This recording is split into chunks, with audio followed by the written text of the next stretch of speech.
नमस्कार मित्रांनो, पुण्याच्या कानाकोपऱ्यामध्ये सीसीटीव्ही कॅमेरे बसून ट्रॅफिकचे नियम तोडणाऱ्यांना फाईन मारला जातो हे आपल्या सगळ्यांना माहीतच आहे। पण मित्रांनो, आता इथून पुढे पुण्यामधील ट्रॅफिक रूल्स हे अजून जास्त टाईट केले जाणार आहेत आणि त्याची सुरुवात आता झाली आहे मित्रांनो। यासाठी आता AI ची नवीन टेक्नॉलॉजी वापरली जाणार आहे। मित्रांनो, आता पुण्यामध्ये रस्त्यावर चालणाऱ्या प्रत्येक गाडीला आर्टिफिशियल इंटेलिजन्स म्हणजेच AI स्कॅन करणार आहे आणि फक्त ट्रॅफिक रूल्सच नाही तर चुकीच्या पार्किंगमध्ये लावलेल्या गाड्या असतील, रॉंग साईडला पार्किंगमध्ये लावलेल्या गाड्या असतील किंवा कुणी रॉंग साईडनी गाडी चालवत असेल त्या सर्वांना स्कॅन करून आता ऑनलाईन फाईन पडणार आहे।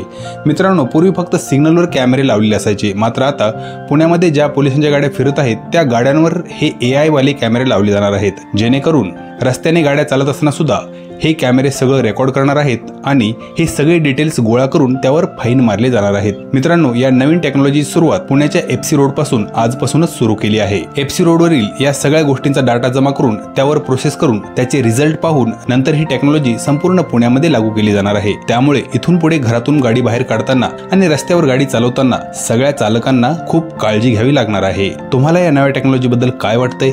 कमेंटमध्ये नक्की लिहा।